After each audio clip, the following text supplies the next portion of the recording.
Good morning, friends.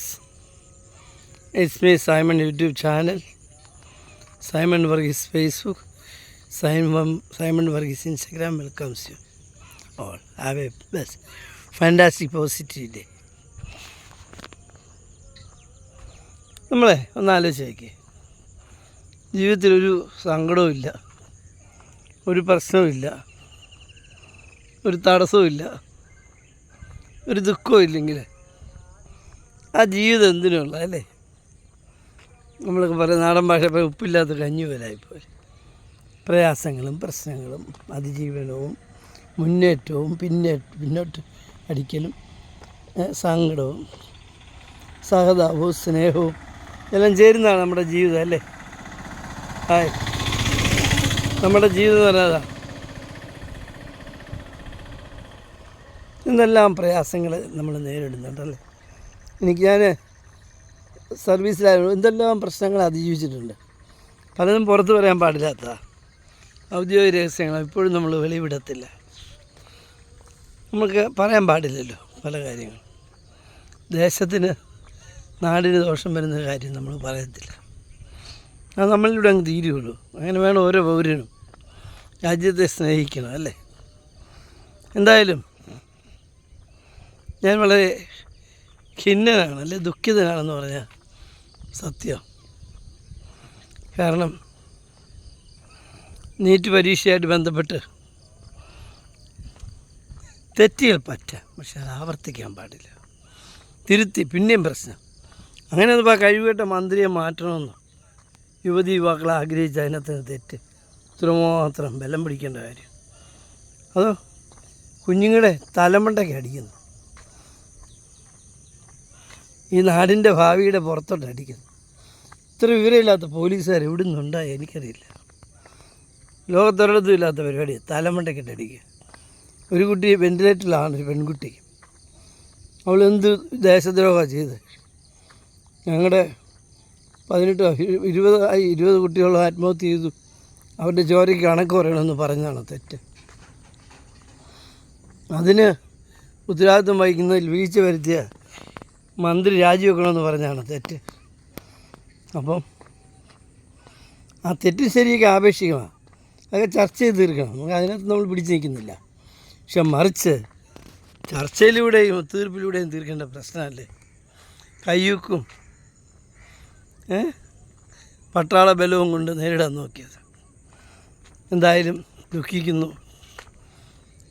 ഞാൻ ഉൾപ്പെടുന്ന ഞങ്ങളുടെ പെൻഷനേഴ്സ് സംഘം, അതായത് Kerala state service pensioners union നാളെ ഈ പ്രയാസത്തിൽ ഭാഗവാക്കാവുകയും അവരോടൊപ്പം ഐക്യദാർഢ്യം പ്രഖ്യാപിച്ചുകൊണ്ട് കോട്ടയം ഹെഡ് പോസ്റ്റ് ഓഫീസിലേക്ക് ഒരു മാർച്ച് നടത്തുന്നുണ്ട്, പഴയ പോലീസ് മൈതാനത്ത് തിങ്കളാഴ്ച രാവിലെ.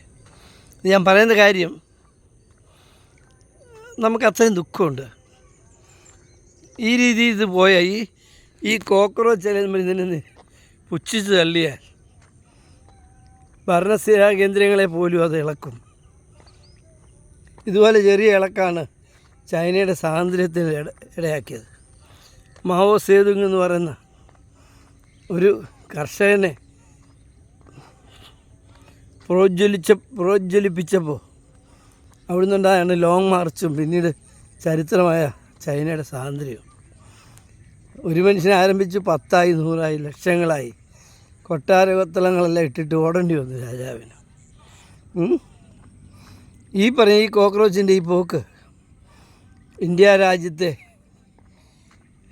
മാറ്റിമറിച്ചേക്കാം.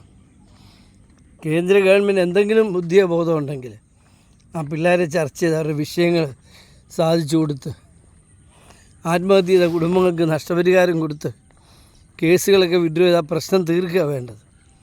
അതല്ലെങ്കിൽ നിങ്ങൾ ചരിത്രം പരിശോധിച്ചോളൂ. ഏതൊരു രാജ്യത്തിനും ഇതുപോലെ യൂത്ത് മൂവ്മെൻറ്റുകൾ കാലയവനികൾക്കുള്ളിൽ മറയുകയല്ല ചെയ്തത്, മറിച്ച് അവർ പ്രോജ്വലിച്ചുകൊണ്ട് ആ രാജ്യത്തെ വീണ്ടെടുക്കുക ചെയ്തിട്ടുള്ളത്. ഒരുപക്ഷെ അതിലേക്ക് പോലും പോയേക്കാം. അതുകൊണ്ട് എത്രയും വേഗം ആ കുട്ടികളെ വിളിച്ചിരുത്തി ചർച്ച ചെയ്ത് അവരുടെ പ്രശ്നങ്ങൾ മാറ്റിക്കൊടുക്കുന്നത് മേലിൽ ആവർത്തിക്കാത്ത തരത്തിൽ നീറ്റ് പരീക്ഷയുടെ കാര്യക്ഷമം വർദ്ധിപ്പിച്ച് ജനങ്ങളുടെയും യുവാക്കളുടെയും യുവതികളുടെയും വിശ്വാസ്യത നേടിയെടുക്കുകയാണ് വേണ്ടത്. അത് ചെയ്തില്ല എങ്കിൽ ബാക്കി നമുക്ക് കാണാം. പിന്നെ നമ്മുടെ കേരളത്തിൽ ഒരു പോലീസ് ഓഫീസറെ സസ്പെൻഡ് വലിയ കാര്യമൊന്നുമല്ല. ഒരു പോലീസുകാരനെ സസ്പെൻഡ് ചെയ്യുക വലിയ കാര്യമൊന്നുമല്ല. പക്ഷേ നിർദോഷിയായവനെ സസ്പെൻഡ് ചെയ്യുമ്പോൾ പ്രശ്നമാണ്. അതെങ്ങനെ നിർദോഷി ആണെന്ന് അല്ലേ നിങ്ങൾക്ക് സംശയം ഉണ്ടോ? അല്ലേ, ഒരു പോലീസിൻ്റെ മൊറലിനെ അല്ലേ. അതായത് മോട്ടോർ വെഹിക്കിൾ ആക്ട് അനുസരിച്ച് ഒരു വാഹനത്തിലും അധികമായി ഒന്നും പിടിപ്പിക്കാൻ പാടില്ല അല്ലേ. പക്ഷെ നമ്മുടെ കമാൻഡോസ് വരുന്നത് എങ്ങനെയാണ്?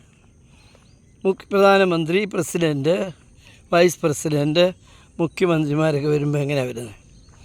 അവർ യന്ത്രത്തോക്കുകൾ തോളിട്ട് അതിന് മുകളിൽ കോട്ട് വിട്ട് ഗ്രനേഡും തൂങ്ങി അവർ വാഹനത്തിൽ തൂങ്ങി. എന്തിനാണ് അങ്ങനെ ചെയ്യുന്നത്? ഒരു അറ്റാക്ക് ഉണ്ടായാൽ അവർക്ക് നിമിഷങ്ങൾക്കുള്ളിൽ പ്രതികരിക്കണം. ഡോറുമൊക്കെ തുറന്നു വരുവാൻ പറ്റത്തില്ല. അതുകൊണ്ടാണ് എന്ന് പറഞ്ഞതുപോലെ അങ്ങനെ വന്ന ഒരു ഡ്യൂട്ടി സംഘത്തെ ഞാനിപ്പോഴും ഓർത്ത് പോവാണ്. ചരിത്രമാണ്. നമ്മുടെ കേരളത്തിൽ നടന്നൊരു ചരിത്ര സംഭവമാണ്. മുഖ്യമന്ത്രിയും മന്ത്രിമാരും ചീഫ് സെക്രട്ടറിയും ഉദ്യോഗസ്ഥ വൃന്ദവും 140 മണ്ഡലങ്ങളിലും വരികയും ജനങ്ങളെ കേൾക്കുകയും ജനങ്ങളുടെ പ്രയാസങ്ങൾ, പ്രശ്നങ്ങൾ മുൻപിൽ വെച്ചുകൊണ്ട് തന്നെ ക്യാബിനറ്റ് കൂടുകയും അതൊരു ചരിത്രമല്ലേ? നിങ്ങളൊന്ന് ആലോചിച്ച് നോക്കിയേ. അതിന് വാങ്ങിച്ച ബസ്സിനെ പറ്റി എന്തൊരു കമൻറ്റ്. ഇപ്പോൾ ആ ബസ്സാണ്ട് ബാംഗ്ലൂർ കോഴിക്കോട് സൂപ്പറായിട്ട് ഓടി ഡെയിലി 50,000 രൂപ വരുമാനം ഉണ്ടാക്കുന്ന ബസ്സാണ്. അതുകൊണ്ട് ഇതുകൊണ്ട് എന്തെല്ലാം പുകിലായിരുന്നു. ഞാൻ ആ പുകിലിനല്ല, ഞാൻ ആ പ്രശ്നങ്ങളല്ല, ഒരു നാടിൻ്റെ ആകെ മൊറയിലിനെ ബാധിക്കത്തക്ക രീതിയിൽ പോലീസുകാരൻ നമ്മുടെ ഇന്ത്യൻ ക്രിമിനൽ പ്രൊസീജിയർ കോഡ് ഇപ്പോഴത്തെ നിയമസംഹിത അനുസരിച്ച് അവനിൽ അർപ്പിക്കപ്പെട്ടിരിക്കുന്ന ധർമ്മം നിർവഹിച്ചു.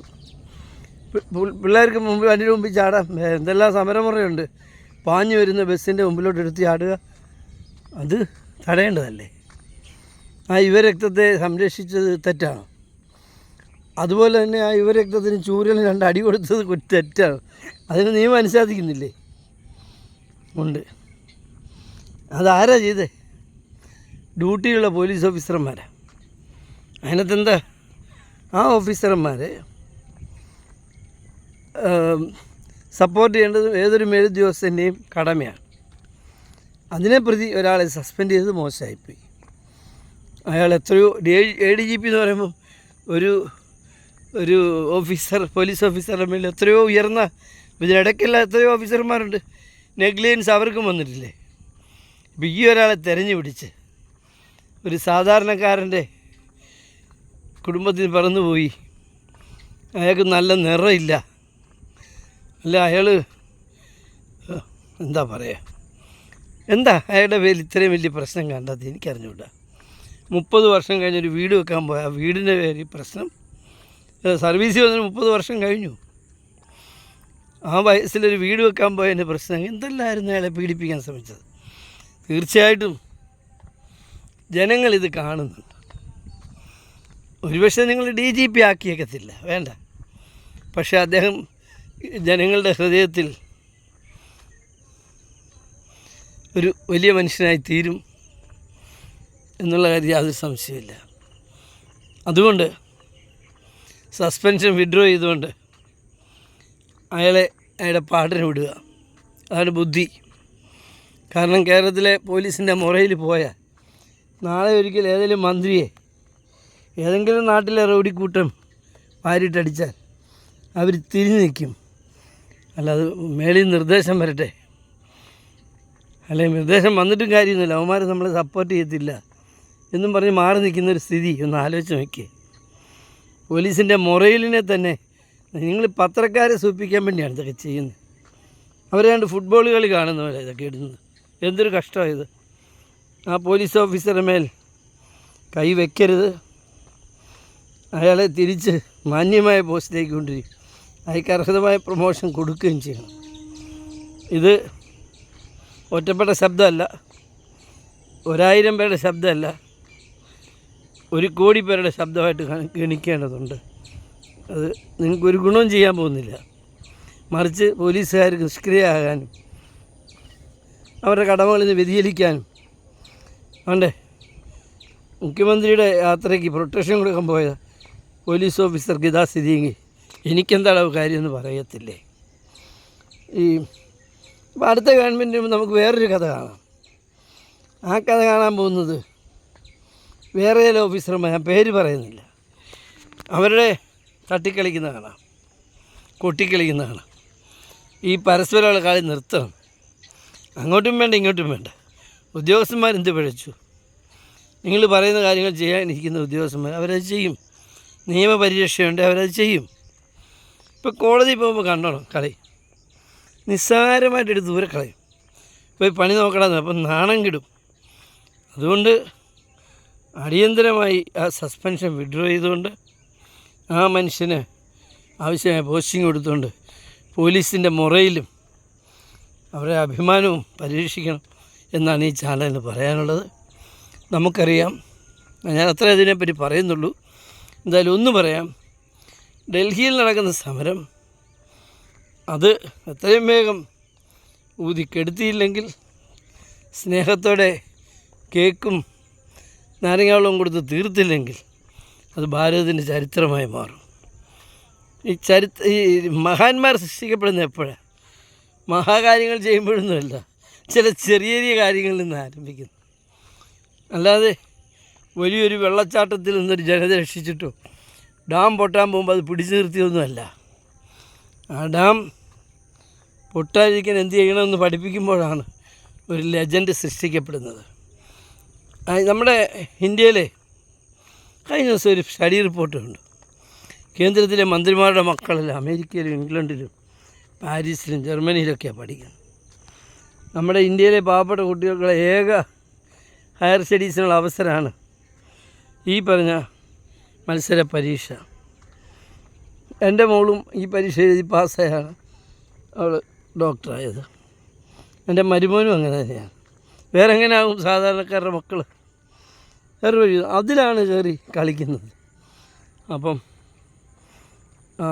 ഡൽഹിയിലെ ആ കാറ്റും ചൂടുമൊക്കെ ബുദ്ധിസാമർഥ്യമുള്ള ഉദ്യോഗസ്ഥന്മാർ മന്ത്രിമാരുമായിട്ടൊക്കെ ചർച്ച ചെയ്ത് ആ പ്രശ്നം സോൾവ് ചെയ്യണം.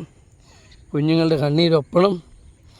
യുവശക്തി ഉണർന്നെഴുന്നേറ്റാൽ പിന്നെ നോബഡി ക്യാൻ സ്റ്റോപ്പ്. ആർക്കും പറ്റത്തില്ല അത് തടയാൻ. ഇന്നിപ്പോൾ തന്നെ അത് കഴിഞ്ഞു. എൻ്റെ ഏകദേശം ലിമിറ്റ് കഴിഞ്ഞ് കയറിപ്പോയി. ഇന്ത്യയിലെ 140 കോടി ജനങ്ങളുടെ പിന്തുണ അവർക്ക് കിട്ടിക്കഴിഞ്ഞു.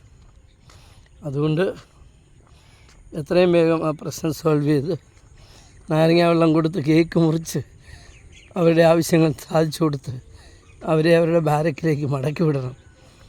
നിങ്ങൾ ഉദ്ദേശിക്കുന്നതല്ല പട്ടാളത്തിൻ്റെ ബാരക്കല്ല, ആ ബാരക്കെന്ന് പറയുന്നത് നാടിൻ്റെ ബാരക്ക. Okay, all the best. ഈ കുഞ്ഞുങ്ങളുടെ തലയ്ക്കടിക്കരുതെന്ന് എങ്കിലും പറയണം. ഞാൻ ഓർത്ത് പോവുകയാണ്, ഒരിക്കലേ കേരളത്തിന് പുറത്താണ് ഒരു ആശുപത്രി പ്രശ്നമുണ്ടായി. ഒരു പ്രശ്നത്തിൽ ഇടപെടാത്ത പ്രാർത്ഥിച്ച് ജീവിക്കുന്ന ഒരു ഡോക്ടറാണ്. അവർക്ക് ഒരു പേഷ്യൻ്റ് നോക്കിക്കൊണ്ടിരിക്കുമ്പം വേറൊരു ഡോക്ടറെ കസേര എടുത്ത് എന്തോ പ്രശ്നം പറഞ്ഞ് തലയ്ക്കടിക്കാൻ പോവുക വേറൊരു വലിയ റൗഡി. പക്ഷേ ആളുടെ പേരറിയാം, ആളെ അറിയാം, ഞാൻ പേര് പറയാത്ത. പക്ഷേ ആ നിമിഷത്തിൽ പുള്ളിയിലെ ഗാന്ധിയൻ ഓടിപ്പോയി. അദ്ദേഹം ചാടി വീണ കസേര പിടിച്ച് മേടിച്ച് ദൂരെ എറിഞ്ഞു എന്നൊരു കഥ എനിക്കറിയാം. നമ്മളെല്ലാം ഉറങ്ങിക്കിടക്കുന്നൊരു സിംഹമുണ്ട്, ഒരു സിംഹമുണ്ട്. ആ സിംഹത്തിനെ ഉണർത്തരുത്, അതിന് ആവശ്യമില്ലാതെ പ്രകോപിപ്പിക്കരുത്. ഇതാ പറയാനുള്ളത്. എന്തായാലും നമ്മുടെ നാടിൻ്റെ മുന്നോട്ടുള്ള പോക്കിൽ അവശ്യം വേണ്ട നമ്മുടെ യുവാക്കളെ കൂടെ നിർത്താൻ നമുക്ക് ശ്രമിക്കാം. അവരെ സ്നേഹിക്കാം, താലോലിക്കാം, ഓമനിക്കാം. Okay, all the best. Have a fantastic positive day. Praise of God. Thank U.